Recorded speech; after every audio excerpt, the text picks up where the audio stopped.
Okay, good morning po. Good morning po, Pastor, mga kapatid.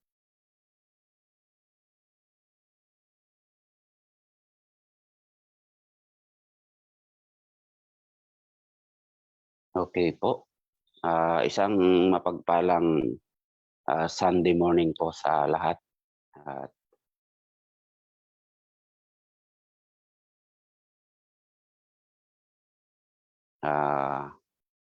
i-check ko lang po yung naririnig po ako.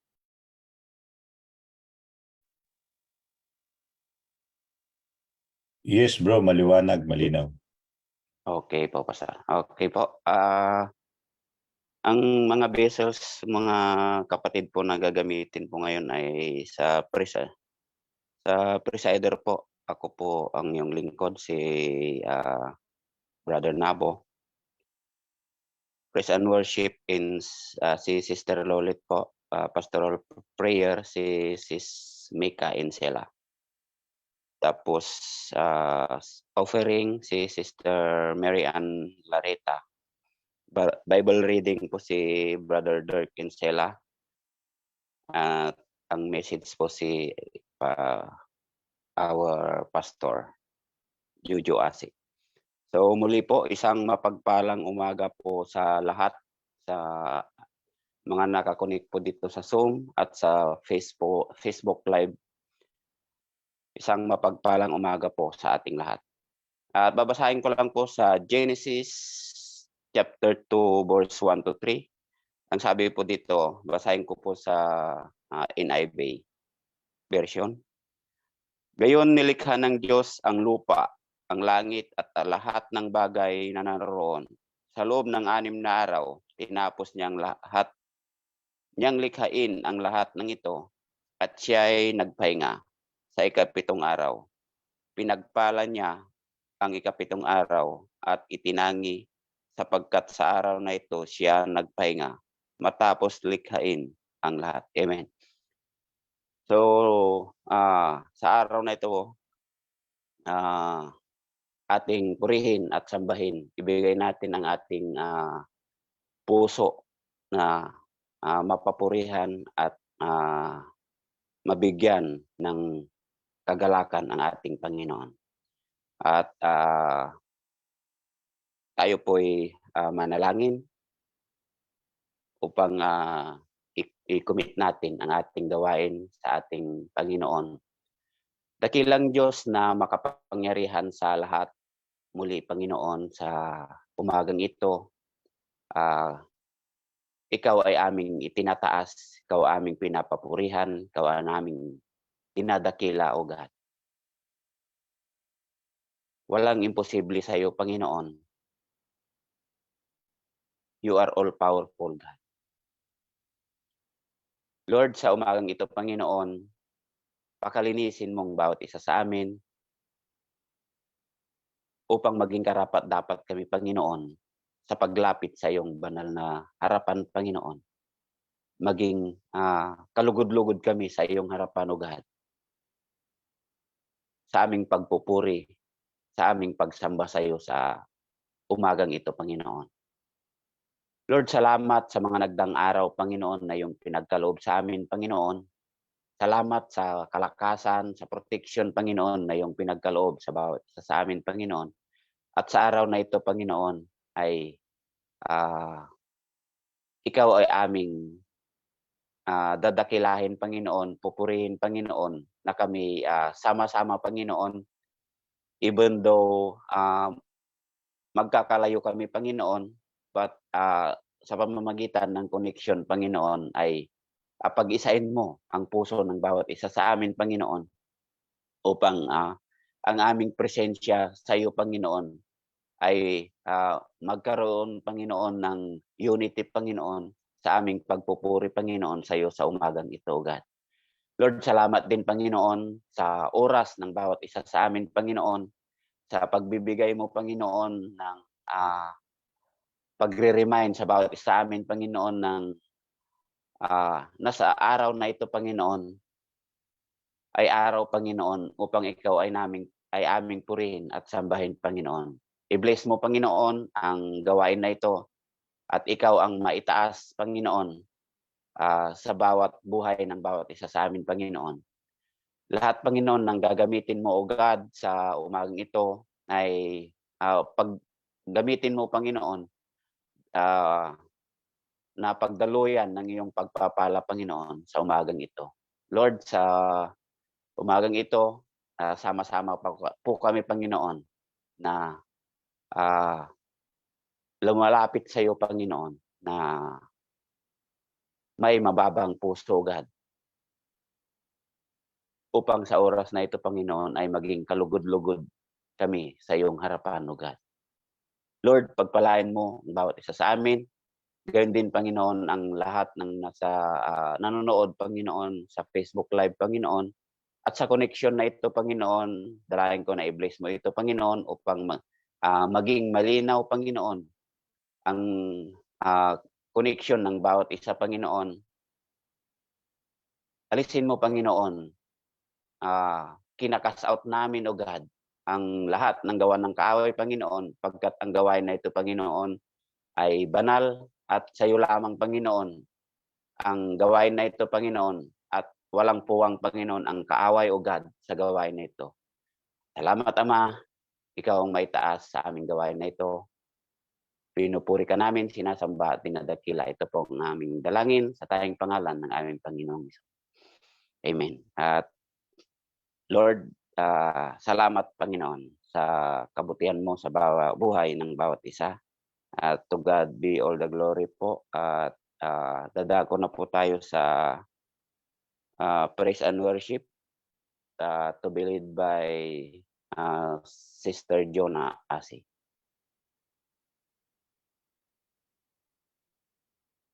Hello, magandang umaga po sa ating lahat. Blessed morning to us all. Samahan niyo po ako sa pagkanta, sa pagbigay po rin sa ating Panginoon. And let's set up a joyous tone for our service today and for our day. And sing, Holy is the Lord.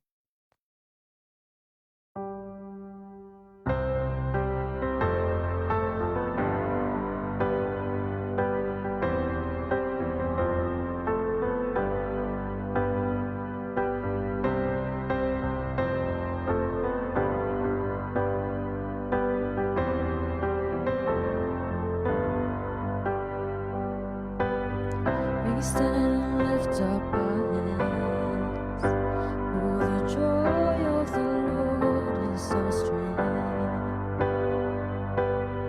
We bow down and worship Him now. How great, how awesome is He, and together we sing. Everyone sing. Holy is the Lord God Almighty. The earth is filled with His glory. Holy is the Lord God Almighty. The earth is filled with His glory. The earth is filled with His glory.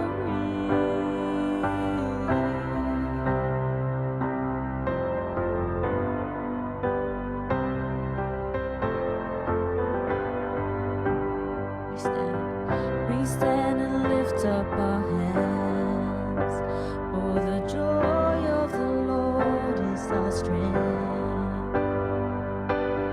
We bow down and worship Him now. How great, how awesome is He, and together we sing. Everyone sing. Holy is the Lord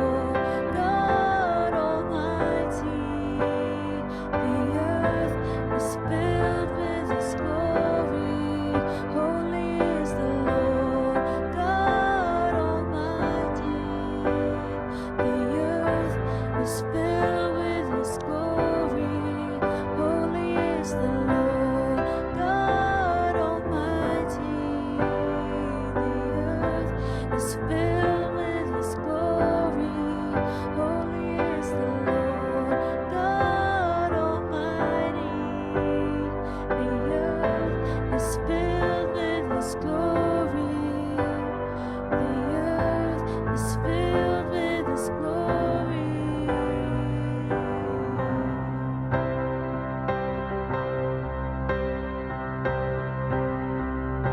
Sing, it's rising up. It's rising up all around. It's the anthem of the Lord's renown.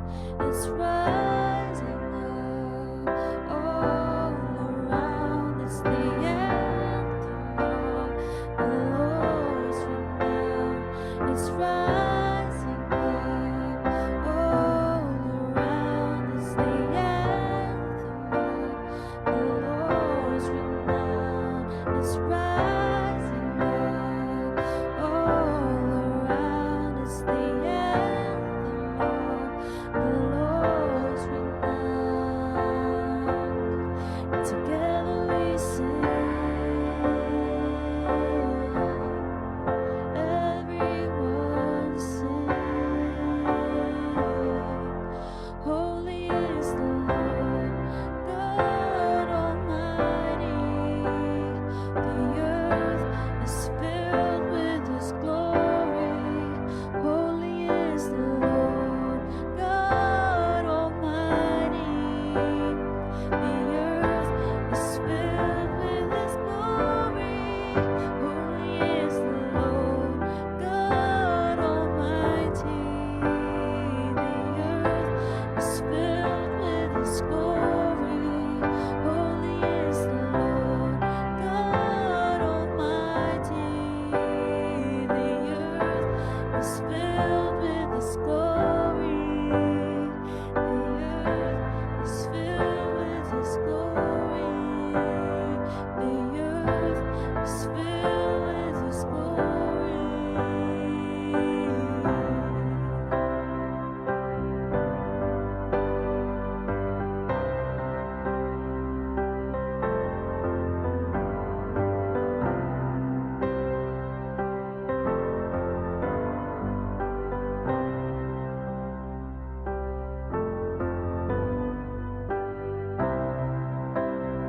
Because, Lord God, you are the joy of our lives and you are our strength. We bow down and worship you today, this morning. You're truly great. You're awesome, Lord God. We thank you for your presence in our lives, Lord God.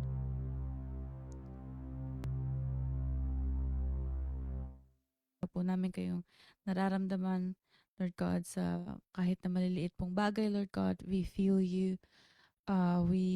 We experience your love, your blessings, and we want to thank you, Jesus. Araw-araw po namin kayong dapat pinasalamatan, Lord God, dahil araw-araw po kayong mabuti sa amin, Lord God. And hindi po kayo nagsasawang mahalin kami, Lord God, and we should be the same, Lord God. We need to show you in our own ways, Lord God, how much we love you, and through our actions, Lord God, through our words and everything that we are, Lord God, and even in our thoughts, Lord God, mapakita po namin, Lord God, na ang pagmamahal po namin sa inyo, Lord God. Excuse me. Let's continue to sing praises to our God. A song of worship. Let's sing Holy Forever.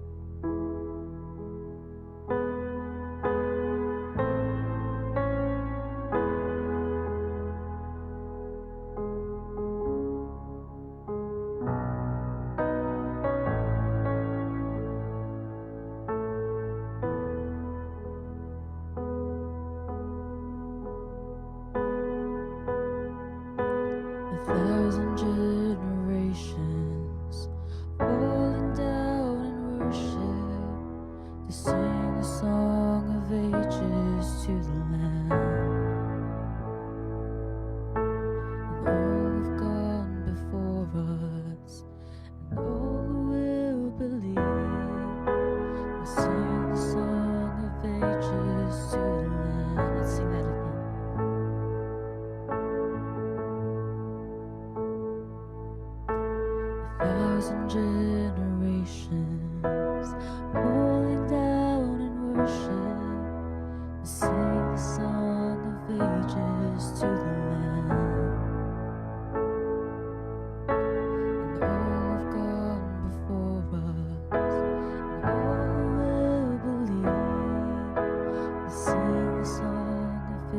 praises to the Lamb.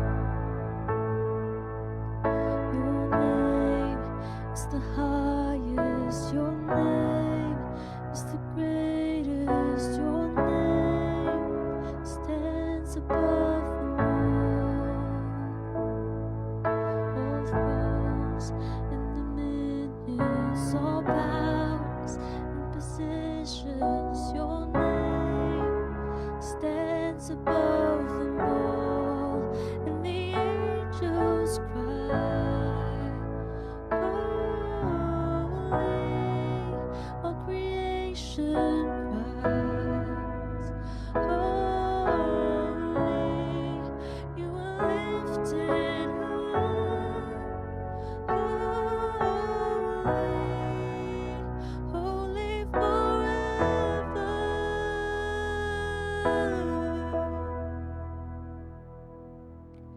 And if you've been forgiven, and if you've been redeemed, sing the song forever to the Lamb. And if you walk in freedom, and if you bear His name, sing the song forever to the Lamb. Sing the song forever and amen.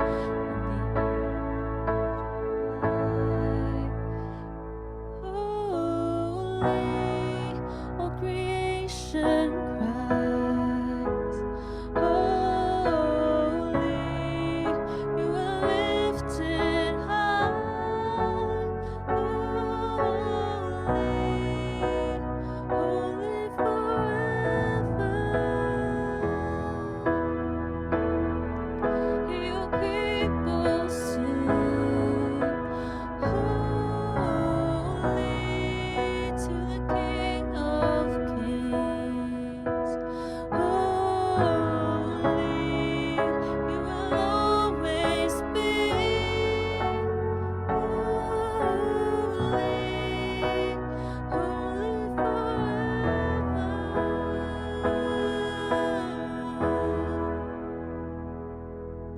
Your name is the highest, your name is the greatest, your name stands above them all thrones and dominions, all powers and positions. Your name stands above them all. Your name is the highest. Your name is the highest, your name is the greatest, your name stands above them all thrones and dominions, all powers and positions. Your name stands above them all. Your name is the highest, your name is the greatest, your name stands above them all thrones and dominions, all powers and positions. Your name stands above them all, and the angels cry, holy.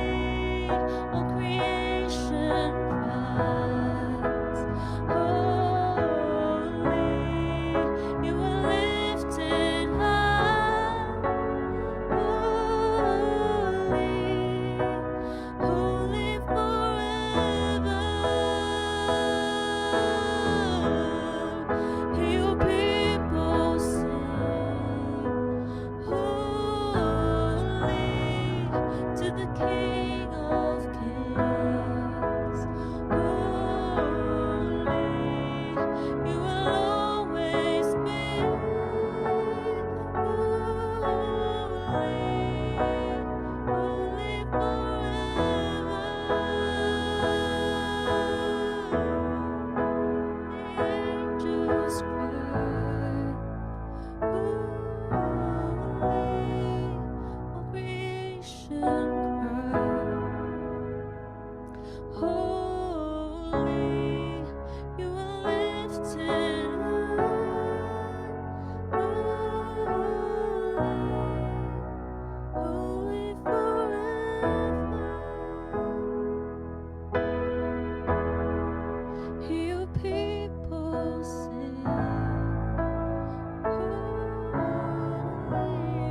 is the highest.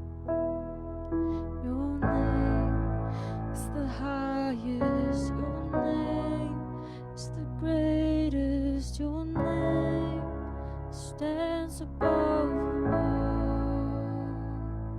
all thrones and dominions, all powers, positions. Your name stands above them all.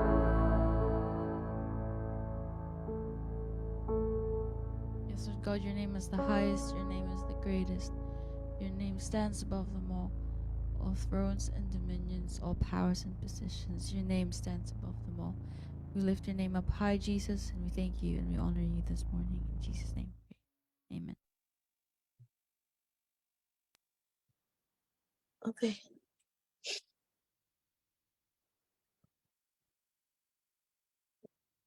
Ano?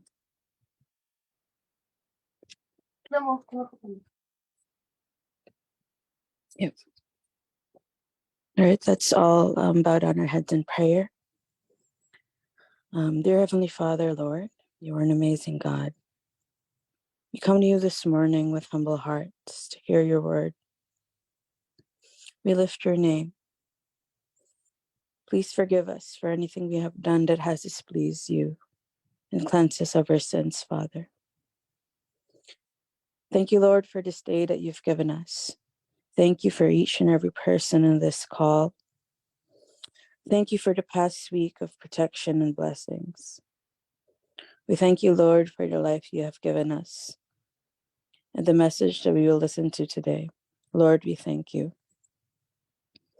If there's anything, Lord, that anyone is going through at the moment, if there are any worries, anything bringing anyone down, I pray that you lift this from their shoulders and give them peace. I pray that you be with them, Lord, and take them out of this. Lord, we pray for the coming week, Father. We pray for protection. We pray for your guidance. We pray that you keep us safe, Lord. It's been quite dangerous and violent recently, and we just want to thank you, Lord, that you've kept everyone here safe, Father. And I pray that this decreases, Lord, in the going forward, and that you just continue to protect this country, Father, from anything violent or anything bad. Thank you again for keeping us safe. Lord, we pray for our countries, Philippines and New Zealand, Lord. I pray that you bless, Father, these countries and keep them safe from harm. We pray for this church, Lord. We pray for the people leading them. Please continue to give them wisdom, Father, to lead. And continue to share to us, Lord, your message, Father. Lord, I pray for the service this morning. I pray that the message will touch the hearts of each and every person that will listen, Father, and that we may apply this in our lives. We lift today up to you, Father. We lift the person who will deliver your message today to us, Father.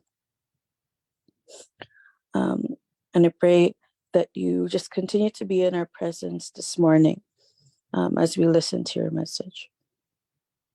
In Jesus' name we pray. Amen. Amen.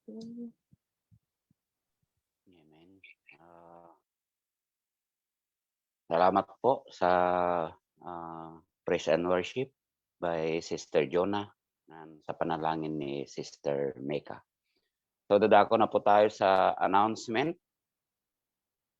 At ang announcement po sa umagang ito, sa next Sunday po, August 6, 2023, sa Divine Worship Service po natin, ang magagamit po ay speaker po, si Pastor Jojo, presider, si Brother Jared, si Pastoral Prayer, Brother Dardo, Bible Reader, Brother Israel, offering si Sister Diday, and praise and worship by Sister Lolet po. And leaders meeting po sa next Saturday, 7 p.m. po. At yung place ay to be announced po. Abangan na lang po natin sa group kung saan pong place gaganapin. Okay po. At yung gawain po natin sa online prayer natin every second Friday po.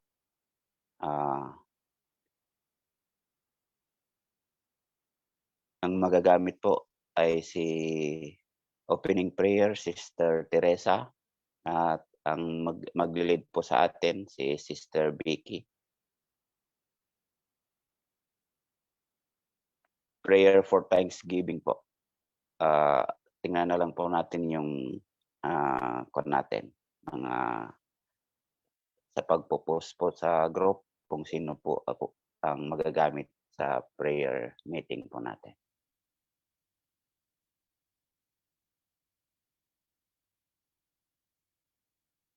So meron pa po bang dagdag announcement?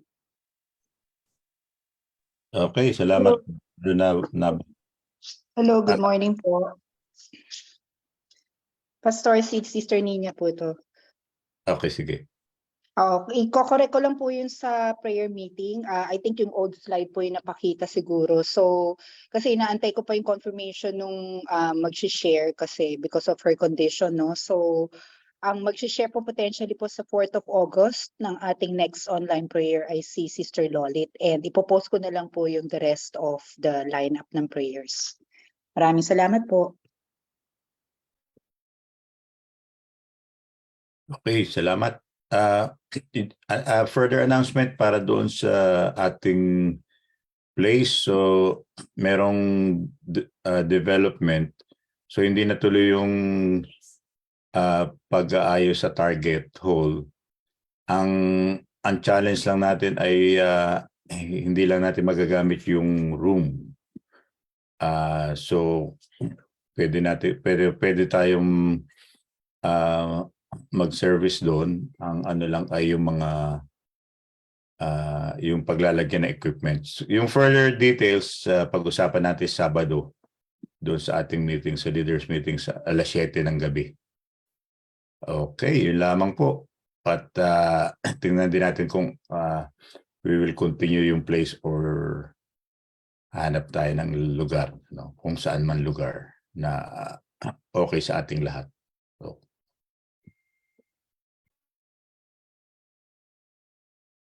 Okay po. Salamat po sa sa dagdag announcement at sa update, Sister Ninya. Salamat po. At dadako na po tayo sa sharing and testimony. So,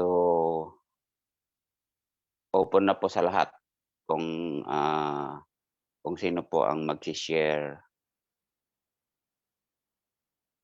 at magbibigay ng testimony po sa kabutihan ng Diyos sa buhay ng bawat isa. Salamat.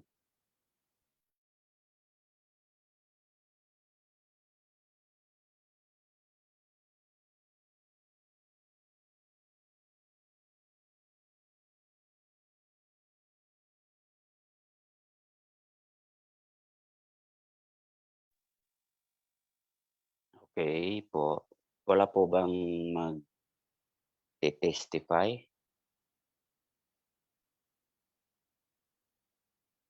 Okay po. Kung wala po, dadako na po tayo sa offering by Sister Mary Ann Lareta.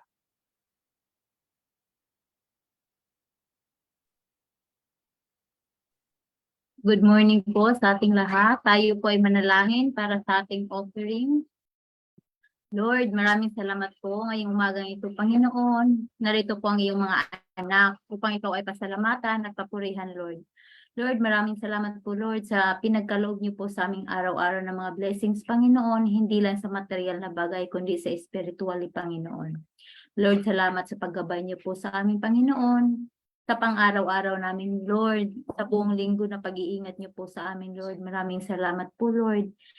Kahit hindi man kami naging perfecto, Panginoon, nandiyan ka pa rin sa amin, Panginoon. Hindi mo kami iniwan, ginabayan mo kami, Panginoon. Ikaw nga ay walang katulad, Panginoon, ang iyong pagmamahal, Panginoon. Maraming salamat, Panginoon. Lord, narito po ang aming handog, Panginoon, nasa sa iyong harapan, Panginoon. Ito ay nanggagaling sa iyong mga anak, Panginoon. Nanggaling ito sa aming mga hanap buhay, Panginoon, at ito ay bukal sa aming puso ang pagbibigay, Lord. Gamitin niyo po ito, Panginoon, sa iyong mga gawain, Panginoon. At nawa po, Panginoon, ay marami pa po kami matutulungan na aming mga kapatid, Panginoon, sa pamamagitan ng aming handog, Panginoon. Lord, ang lahat ng ito, Panginoon, ay aming binabalik sa iyong dakilang pangalan. In Jesus' name we pray. Amen. Amen. Salamat, sister, sa panalangin. At dadako na po tayo sa Bible reading by Sister Lolit Pinsela. Salamat po.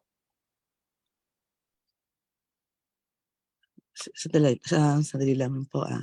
Ang ating pagbubulay-bulayan ngayong umaga ay makikita sa Ephesians 2, 4-5. Sandali lang po.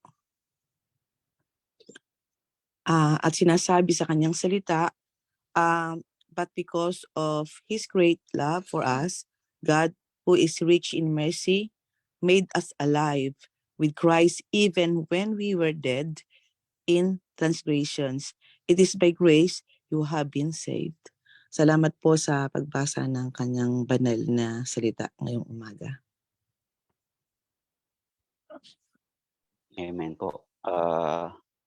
Salamat, Sister Lolit, sa pagbasa ng kanyang salita. At makakarinig po ulit tayo ng isang kanta by Sister Jonah Asi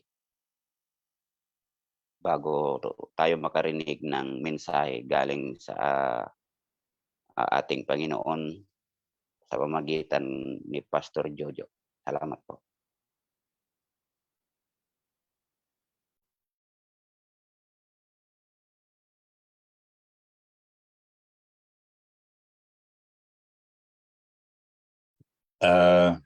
Salamat, Brother Nabo. So, wala na yatang diretso na yata tayo sa message. So, magandang umaga po sa ating lahat.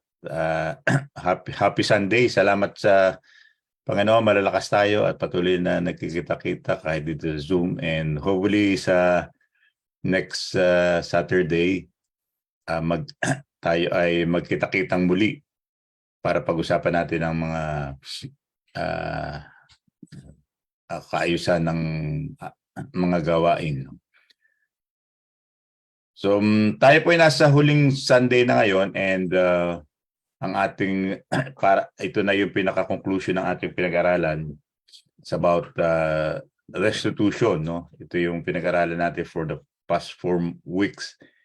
And nakita natin na katulad ng binasa kanina, salamat doon sa nanguna kay Brother Nabo at kay Jonas sa praise and worship at sa ating mga kapatid na nalangin, naging kabahagi ng gawain.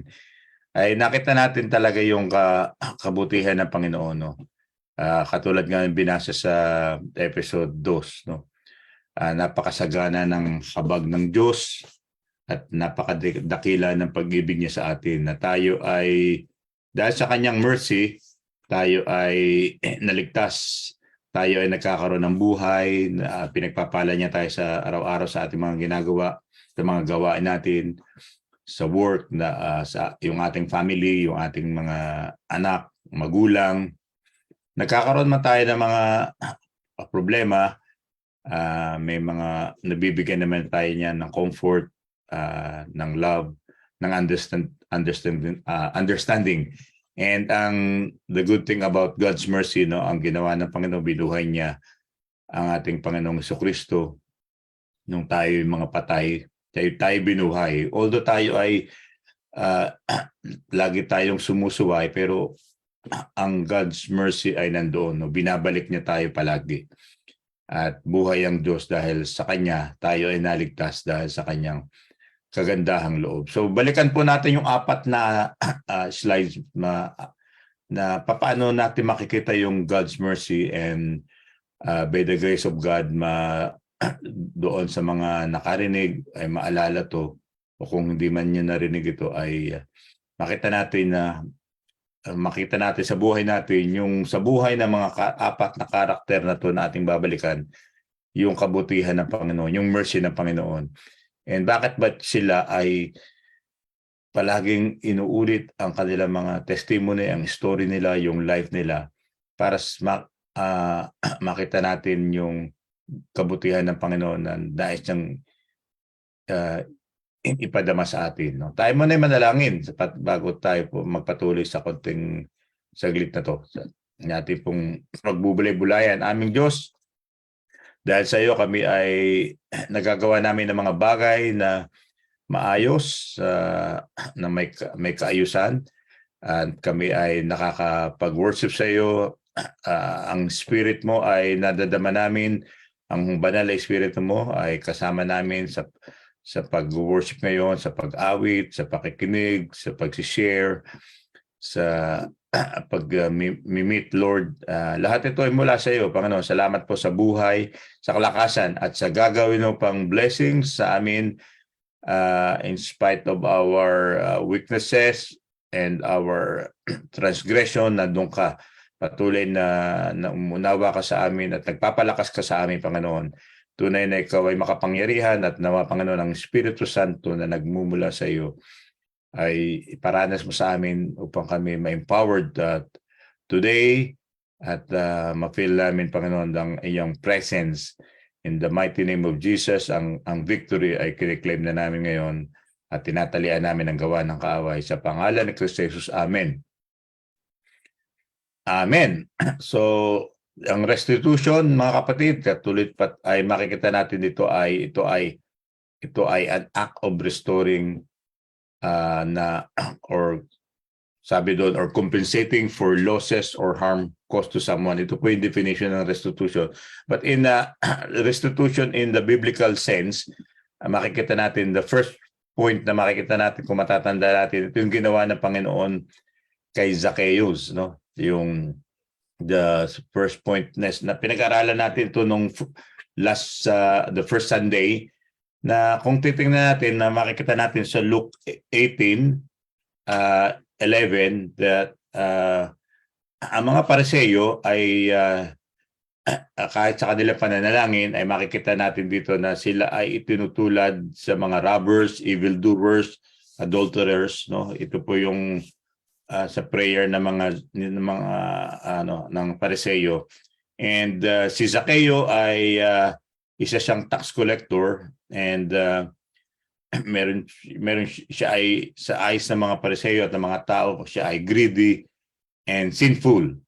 At dito rin makikita natin maging si Jesus nung siya ay kinumpare ni Jesus sa Matthew chapter 18:17, ang mga tax collector na sila ay katulad ng mga pagano, no, katulad nung sinabi ni Jesus sa Matthew 18:17. Subalit sa kabila ng ganitong karakter or understanding ng mga tao about the tax collector, si Zacchaeus ay isang prominent tax collector na inalaw ng Panginoon na siya ay maligtas, na siya ay masave dahil sa mercy ng Panginoon.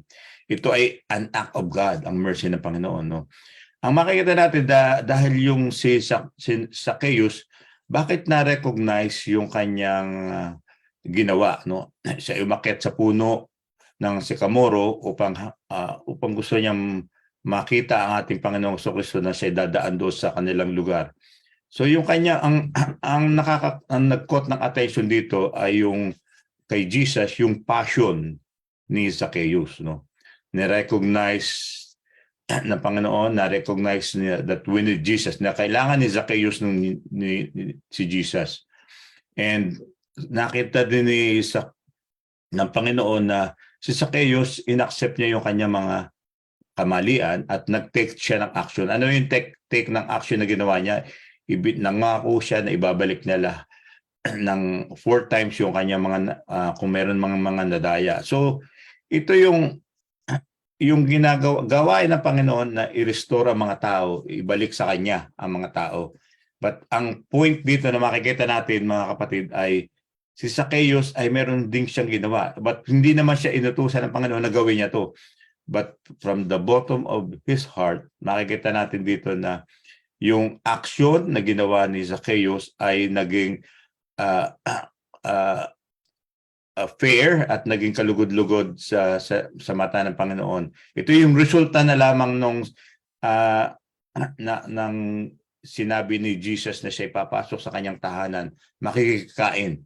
So sa atin po mga kapatid, na sa time na sa tingin natin, no, time natin na makikita natin na there is parang ang mga tao ay dahil sa mga problema na nakikita natin sa palipaligid natin, para na-feel ng karamihan, na-feel natin na tayo ay hopeless na.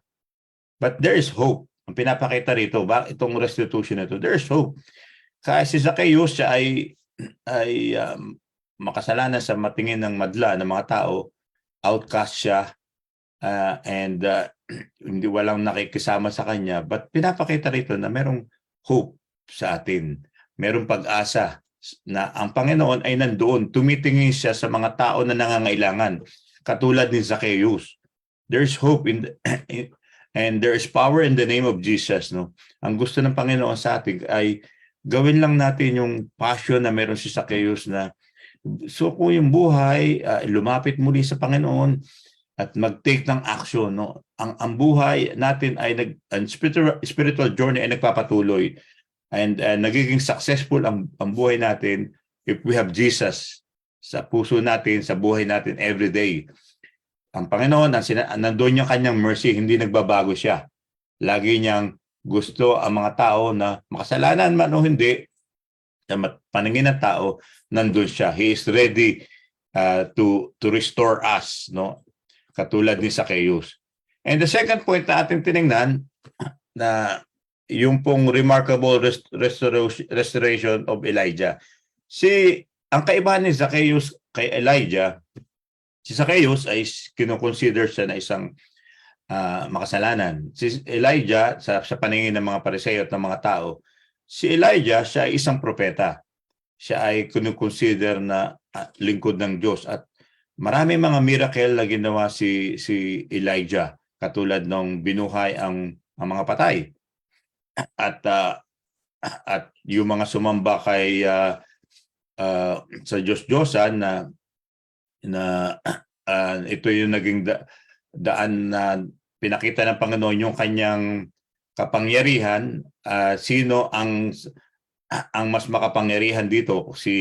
Yung Diyos ni Elijah, ang ating Panginoon, o yung Diyos na sumamba doon sa Diyos-Diyosan?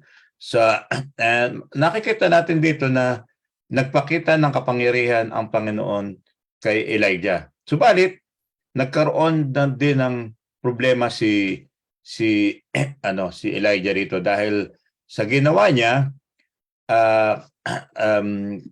ay nagkaroon ng fear sa kanyang buhay, no? Dahil kung makikita natin sa 1 King at saka sa 18 at saka sa 19, chapter 18 and 19, ay nagkaroon ng threat sa buhay niya. Gusto siyang ipapatay dahil lahat ng mga Diyos-Diyosan na sumamba na mga propeta nila ay pinapatay. Dahil dito, nagalit ang hari at si Jezebel, yung asawa ng hari, ay sabi niya na hindi siya titigil hanggat hindi napapatay si Elijah. At ito ay nagkaroon ng fear kay Elijah. Si Elijah was troubled at yung his fear of death weakened his emotion, body, and spirit, and he can't think well. Nagkaroon siya ng mental anguish, no? Ito ay magkaroon siya ng severe emotional or psychological suffering. At dahil sa kabila ng miracle na ginawa ng Panginoon, ay magiging tao niya ay natakot pa rin siya sa kanyang buhay. Subalit, makikita natin dito, inalaw ng Panginoon na mangyari ito dahil gusto ng Panginoon kay Elijah na ma-experience niya yung yung mercy ng Panginoon, yung restoration.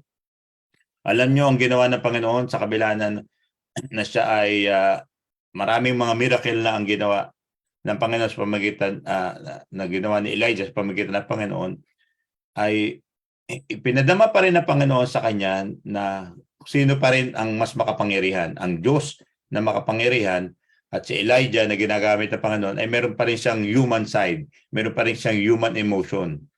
At dahil sa fear of life, ay siya ay nagkaroon ng tampok, nagkaroon siya nagtago siya. Ang ginawa ng Panginoon, pinadala niya yung kanyang anghel. He sent an angel, and the power touch of an angel of the Lord, no, nagkaroon siya dito ay makikita natin, calm Elijah. The Lord comforted Elijah, and the Lord, ano man pinakita niya? Nakita niya yung presence ng Panginoon dito. The Lord feed Elijah. Pinakain pa siya. And di ba makikita natin ito for 40 days, wala naman siyang ginawa. Kundi ang night, ang ginawa ng Panginoon ay yung nag-take, binigyan siya ng pagkain at iningatan siya ng Panginoon. And ang divine correction na makikita natin dito, nag-intervene ang Panginoon sa buhay ng mga individual to guide, to discipline, or correct, no, kung sila ay nagde-deviate doon sa path or direction niya. Pero ang makikita natin dito, mga kapatid, yung correction, divine correction, it can be perceived as a form of punishment. Pero while other view it as a loving guidance, no. So makita natin yung loving guidance na pinakita dito ng Panginoon kay Elijah. Na-experience niya yung divine touch ng Panginoon, yung presence niya, yung correction. So sa atin po, mga kapatid, kung nakakaranas tayo, di ba, ng lalo na sa mga nangyayari sa buhay sa atin everyday, no, lalo halimbawa dito sa Pilipinas, sa New Zealand, after ng itong pandemic, ay nakikita natin yung effect ng impact ng pandemic sa atin kasi walang katapusan na increase ng prices ng gasolina, ng mga pagkain, ang mga bahay tumaas at ang mga kung nagbabayad ng mortgage patuloy na nag-increase, ang sweldo hindi naman tumataas masyado. So ang kumbaga ito ay nakakaapekto sa buhay natin katulad ng kay Elijah, nagkakaroon din ito ng nakakaapekto sa emotional, psychological stress ng mga tao, at marami ang makikita natin ang nanlalamig, no, nanlalamig at nanghihina dahil sa mga conditions na nararanasan ng mga tao. And if we will open our eyes, hindi lamang dito sa New Zealand kundi sa ibang lugar, nakikita natin yung trend, no, and nafe-feel natin ang mga tao ngayon ay marami na nagkakaroon ng discomfort at nagkakaroon sila ng mga fear, like what's happening, na troubled na ang mga tao. But dito makikita natin na yung ginawa ng Panginoon kay Elijah, ang ginagawa ng Panginoon, na alam ng Panginoon ang feelings ng mga tao, na experience ng mga tao, pero ang gusto pa rin ma-experience ng Panginoon sa atin, yung kanyang divine touch, yung kanyang comfort. The moment na hindi tayo nag-iisa, sinasabi dito na ang Panginoon ay nandoong laging nakatingin sa atin. Nandoon yung kanyang pag-ibig, yung kanyang presence, at nandoon yung kanyang pag-ibig. Remember po natin yung sinasabi rito sa Ephesians chapter 2, sabi niya doon, subalit napakasagana ng habag ng Diyos at napakadakila ng pag-ibig niya sa atin. Ang Diyos na hindi nagbabago, ang patuloy na ibibigay niya, ipagkakalob niya sa atin ang kanyang divine touch, yung kanyang comfort, no. At pangatlo na natin makikita, pinag-aralan ay yung buhay ni David. Si David ay isa namang hari. Sa chaos, isang makasalanan, isang tax collector, si Elijah isang propeta, si David naman ay isang hari. Sa kabila ng kanyang pagiging hari, makikita natin yung buhay ni David. Siya ay all through his life, siya ay nagiging successful. Bakit? kasi yung presence ng Panginoon sa kanya. Mula pa pagkabata, makikita natin doon yung faith niya kay Lord.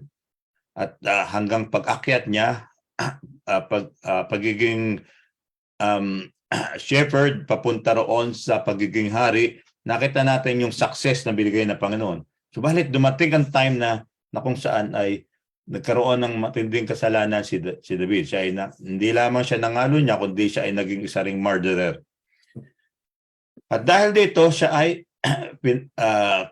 pinarusahan ng Panginoon.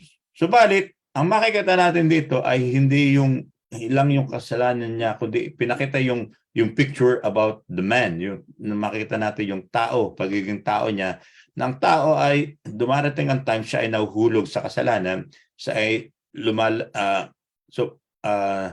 sa kabila ng pagkahulog niya sa kasalanan, ay nandoon yung unbelievable restitution of David. Pinakita ng Panginoon sa kanya, hindi siya nagbabago. Bakit? Dito po sa Luke 1:31-30, makikita natin dito yung same covenant sa 2 Samuel 7, no?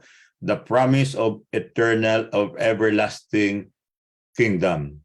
The promise na kung saan ang ating Panginoong Jesucristo, ibibigay niya yung Misaya, ang tagapagligtas, hindi lamang ng mga Israelite, kundi mafu-fulfill sa pamagitan ni David, may establish yung eternal kingdom at saka yung eternal salvation.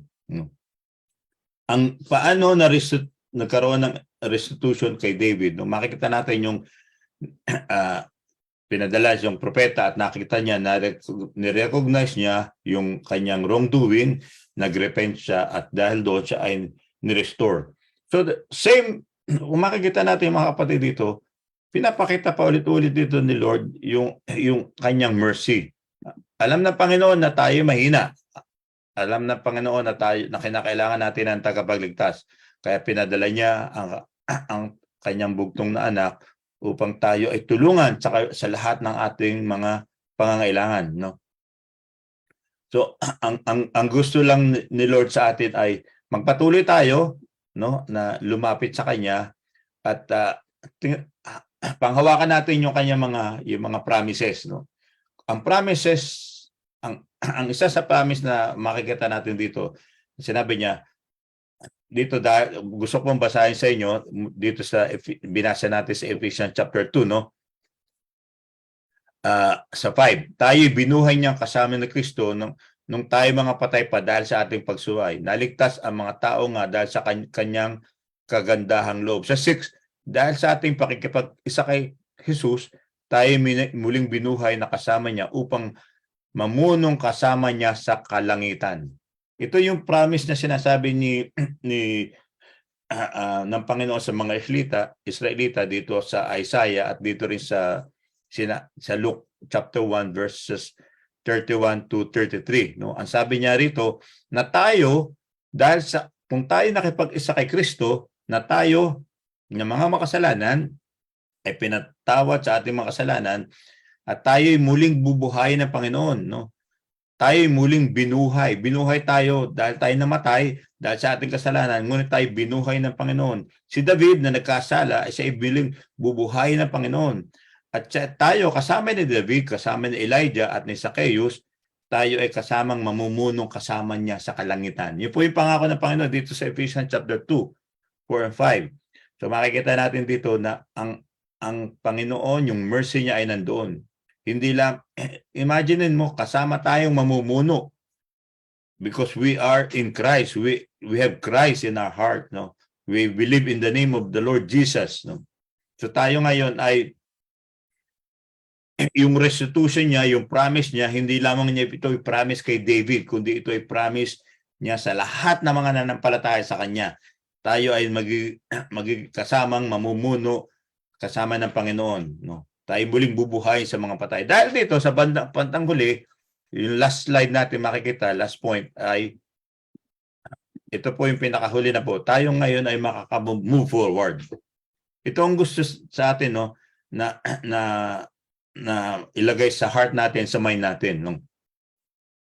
So moving forward requires acknowledging and repenting of past sins and mistakes. And moving forward, no, ito is by continuing to faithfully serve the Lord. Ang move forward, 'di ba?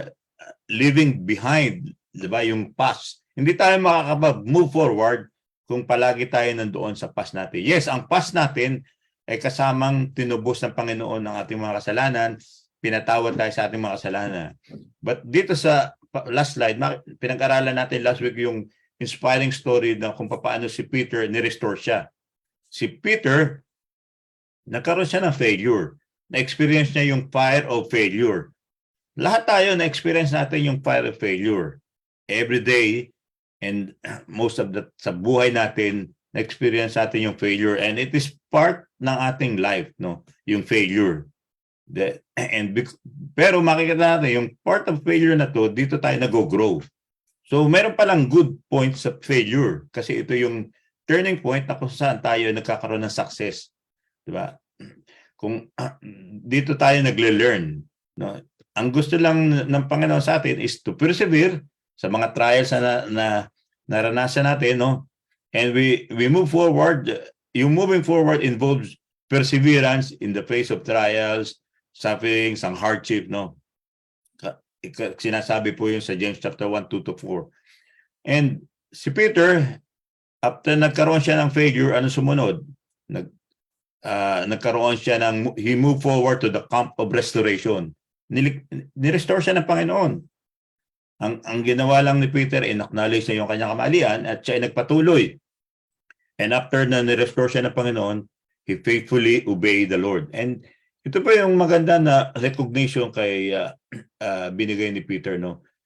Ang moving forward is, di ba, nirestore siya ng Panginoon, then we move on. We continue to obey the Lord. Ito po yung na gusto ng Panginoon na tayo, bawat isa sa atin, ay alam na Panginoon ang ating mga weaknesses, ang ating mga sufferings, but Jesus Himself will pray for us to overcome the work of the enemy. Diba sabi doon sa Luke 22:32, but I have prayed for you, si Simon. Hindi lang naman siya nagpe-pray kay Simon, but the Lord, sa John chapter 14 hanggang 60, makikita natin, the Lord even prayed sa mga believers niya, sa sa mga anak niya.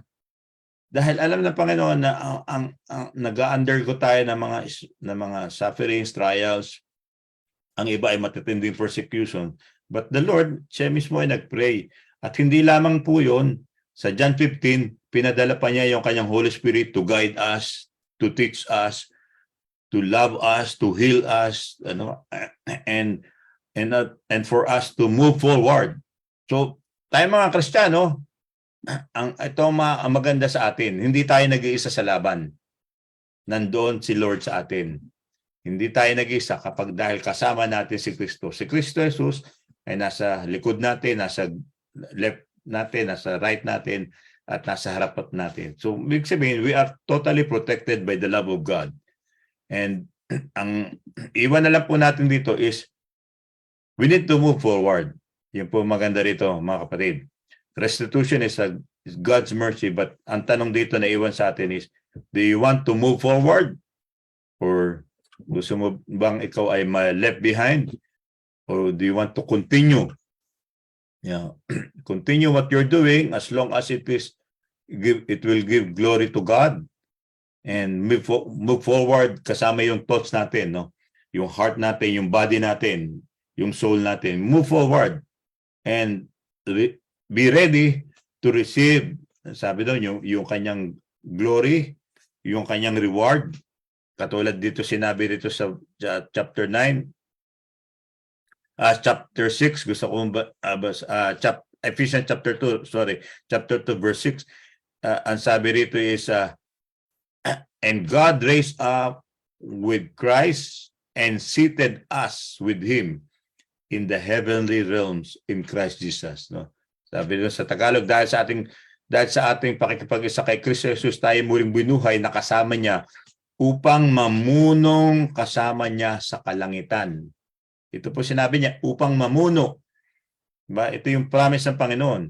The good thing about the Bible, it is written by God, no? Hindi ito sa interpretation ng tao, kundi ito yung sinasabi ng Diyos sa atin. Tayo ay magiging kasamang mamumuno ng Panginoon pagdating ng araw. Then there is maganda na point na to, need to move forward, no? Dahil we are awaiting itong faithfully or excited tayo na na pagdating ng araw tayo kasamang mamumuno kasama ni Kristo Jesus, nating Panginoon. That we are saved by the grace of God. And it is time for us to move forward. Okay, so tayo po ay manalangin. Sa pagwawakas, ibalik natin ang papuri kay Lord sa oras na to. Aming Diyos, salamat po Panginoon sa iyo for the month ng July at pinag-aralan namin Panginoon ang iyong salita about restitution. Nawa Panginoon ay patuloy na mangusap ka sa amin at ipadama mo sa amin ang iyong kapangyarihan, and gusto mo Panginoon sa amin katulad ng aming pag-aralan ay to continue our faith, to move forward and to cling sa iyong mga promises Panginoon. And salamat po Panginoon dahil sa iyong ginawa para sa amin at kami ay nakakapag-move forward. It is by your grace, O Lord. It is according to your mercy, O Lord, nagagawa namin ang katagumpayan na to. Araw-araw ay katagumpayan dahil kasama ka namin. Dahil sa iyo, kami ay nagiging malakas at nagkakaroon kami ng buhay. At salamat po din sa iyong pangako, Panginoon, na if we continue to faithfully obey you, O Lord, nandun yung promise mo, Panginoon, sa amin na kami kasama mong mamumuno sa kalangitan. It is a promise given by you, and we thank you for this, O Lord Jesus. And sa aming binabalik namin sa iyo ang papuri at pagsamba sa iyong pangalan, O Lord. And I pray, Panginoon, din ang may mga karamdaman, mga may sakit katulad kay Ate Star, Panginoon, na nagkakaroon siya ng operation sa August 5. Tatanggalin yung kanyang breast. Lord, I pray, Panginoon, ng kagalingan sa kanya, ang pagkipo mo sa kanya at kanya provision din na bigay mo sa kanya. At ganyan din sa mga may karamdaman ngayon, karamdaman man sila na emotionally, I pray for healing in the name of Jesus. I pray sa sickness, kung may sakit ng ulo, ang part ng katawan, I pray ang heart, I pray for divine healing in the name of Jesus. There's power in the name of Jesus. Sino man nakikinig ngayon at nakatune in ngayon sa Facebook, sa Zoom, I pray in the name of Jesus, meron mga problema at kalungkutan, I pray ng strength and comfort, nalulungkot sa pangalan ni Kristo Jesus. And I pray, Panginoon, that your Holy Spirit be upon them, O Lord. And ang umagang ito, I pray na maging mapagpapala sa bawat isa sa amin at ang buong sanlinggong ito ay proteksyonan mo kami, Lord, sa gawa ng kaaway. In the name of Jesus, at ang katagumpayan ang ibigay mo sa amin at makasama namin ang iyong Holy Spirit at maglalayo sa amin sa kasalanan, sa mga bagay na hindi magiging karapat-dapat sa iyong paningin. I pray, Panginoon, i-bless mo rin ang aming mga anak, ang aming mga magulang, ang aming mga kapatid, at ang aming mga trabaho, at lahat ng aming gagawin. At nawa, Panginoon, O Lord, Jesus, ay patuloy na hawakan mo kami. Purihin ka, Diyos, at bigay mo sa amin ang bendisyon at pagpapala nagmumula sa iyo sa oras na ito. May the love of God, the fellowship of the Holy Spirit, and the grace of our Lord Jesus Christ be with you all. In the mighty name of Jesus, Amen. To God be the glory. Magandang umaga po sa ating lahat. Amen. Salamat po, Pastor. Salamat. Salamat po, Pastor. Bless po Thank you sa po. lahat. Salamat po. God bless.